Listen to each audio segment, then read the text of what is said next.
வாழ்க்கையில் ஒரு பாலைவனம் போகிறீங்க சரிங்களா, ஒரு வாட்டர் பாட்டில் நிறைய தண்ணி கொடுக்குறாங்க. முன்ன பின்ன நீங்கள் பாலைவனத்துக்கு போனதில்லை சரியா, அந்த தண்ணியை நீங்கள் எப்படி யூஸ் பண்ணுறீங்கிறத பொறுத்து தான் இந்த பாலைவனத்தை நீங்கள் கடந்து போக முடியும்.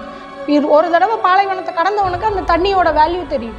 அதை எப்படி பத்திரமா வச்சுக்கணும், எங்கெங்கே அந்த தண்ணி குடிக்கணும், அதை யூஸ் பண்ணணும் பத்திரமா. அப்போ தான் நம்ம உயிர் பிழைக்க முடியும். இதை எப்படியாவது தாண்டிடணும். முன்ன பொண்ணு பாலைவனம்னா எப்படி இருக்குன்னே தெரியாதவன் என்ன பண்ணுவான், முதல் தண்ணி எடுத்து கொடுப்பான். ஜில்லுன்னு இருக்குது, நல்லா இருக்குது, மேலே ஊற்றுனா ஜாலியாக இருக்குது, அப்போ வெயிலுக்கு ஃப்ரெஷ்ஷாக இருக்குன்னு அந்த உயிர் தண்ணியை அவன் மேலே ஊற்றி விளையாடி வேஸ்ட் பண்ணுறான். அப்போ அவனால் பாதி தூரம் கூட கிடைக்க முடியாது. கொஞ்சம் தூரம் போக போக தான் அந்த தண்ணியோட அருமை தெரியும். ஐயோ எனக்கு தெரியலையே, அந்த தண்ணி இருந்தால் இப்போ குடிச்சிருக்கலாமே, நான் விளையாடி அந்த தண்ணி வேஸ்ட் பண்ணிட்டேனே, எனக்கு இதோட அருமை தெரியலையே. நீ அழுதாலும் புரண்டாலும் என்ன பண்ணாலும் திரும்ப அந்த தண்ணி கிடைக்காது. இதே தான் உன் லைஃபும். எல்லாரும் ஒரு தடவை பிறக்கிறோம், இந்த வாழ்க்கையை கிடக்கிறோம். அந்த நேரம் தான் உன்னோட தண்ணி சரிங்களா. எல்லாரும் அந்த நேரத்தோட அருமை தெரியாமல், இந்த வாழ்க்கை எப்படி இருக்குன்னு தெரியாமல் அதை விளையாட்ட வேஸ்ட் பண்ணிடுறாங்க.